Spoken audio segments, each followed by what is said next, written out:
உரையை தொடங்குகிறேன். அனைவருக்கும் இனிய 76வது குடியரசு தின நல்வாழ்த்துக்கள். முதலில் குடியரசு தினம் என்றால் என்ன? நம் நாடு வெள்ளையரின் பிடியிலிருந்து 1947ஆம் ஆண்டு ஆகஸ்ட் 15ஆம் தேதி சுதந்திரமடைந்தது.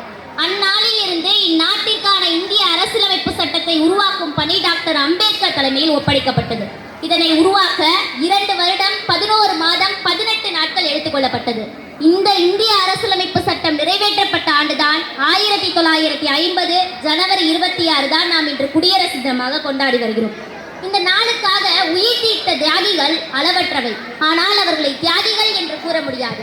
ஆம், அச்சமில்லை அச்சமில்லை அச்சமென்பதில்லையே, உச்சி மீது வானிடிந்து வீழுகின்ற போதிலும் அச்சமில்லை அச்சமில்லை அச்சமென்பதில்லையே, இச்சகத்தில் ஓரெல்லாம் இதற்கு நின்ற போதிலும் அச்சமில்லை அச்சமில்லை அச்சமென்பதில்லையே, துச்சமாக எண்ணி நம்மை தூது செய்த போதிலும் அச்சமில்லை அச்சமில்லை அச்சமென்பதில்லையே, பிச்சை வாங்கி உண்ணும் வாழ்க்கை பெற்றுவிட்ட போதிலும் அச்சமில்லை அச்சமில்லை அச்சமென்பதில்லையே, இச்சை கொண்டு பொருளெல்லாம் இழந்துவிட்ட போதிலும் அச்சமில்லை அச்சமில்லை அச்சமென்பதில்லையே என்று தன் எழுத்துக்களாலேயே வெள்ளையனை எதிர்த்த பாரதியும், குண்டடிப்பட்டு இறந்த மகாத்மா காந்தியும், தூக்கு கயிற்றுக்கு கூட முத்தமிட்டு தன் மரணத்தை உலகிற்கே பரிசாக அளித்த பகத்சிங்கையும், தன் கணவன் கொல்லப்பட்டாலும் மீண்டும் தன் மாவட்டமான சிவகங்கையை மீட்டெடுப்பேன் என்று சவால் எடுத்து இந்த மண்ணிலே வெள்ளையனை எதிர்த்த முதல் வீர பெண்மணி வீரமங்கை வேலுநாச்சியாரையும் எப்படி தியாகி என்ற 3 எழுத்தில் அடைக்க முடியும்? அதனால் தான் கூறினேன், அவர்கள் தியாகிகள் இல்லை, தியாகிக்கும் மேலானவர்கள் என்று.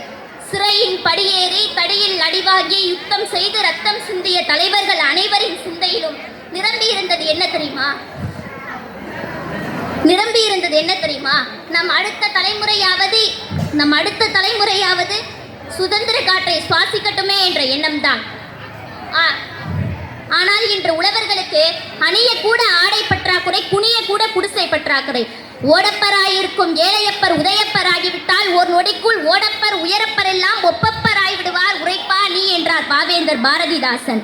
உழுவுற காலத்தில் ஊர் சுற்றிவிட்டு அறுக்கிற காலத்தில் அருவாள் கொண்டு வந்தானாம் என்று ஒரு பழமொழி உண்டு. இதனை தான் நம் தலைவர் ஒருவர் மிக அழகாக கூறியிருந்தார். என்ன தெரியுமா?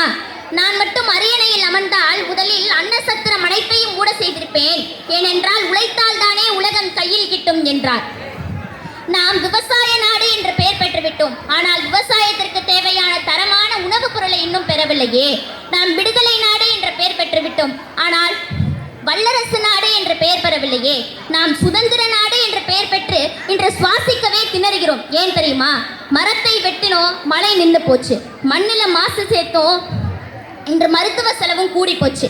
ஓசோன் படலத்தில் ஓட்டை போற்றோம், இன்று நம் வாழ்க்கை படலமே வம்பா போச்சு.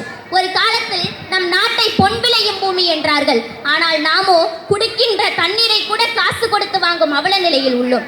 காவிரி நீர் கேட்டு கையேந்தி நின்றோம். ஆனால் இங்கிருக்கும் ஆறுகளையும் ஏரிகளையும் தூர்வாரி சுத்தம் செய்திருந்தால் 3 வருடங்களுக்கு முன்பு பெய்திருந்த மழையே போதுமானதாக இருந்திருக்கும். ஆனால் நாம் செய்தோமா? இல்லையே. எனவே நண்பர்களே, துவக்கமோ தியாகிகளிடம், தொடர்ச்சியோ நம்மிடம் என்பதை நினைவில் நிறுத்துங்கள்.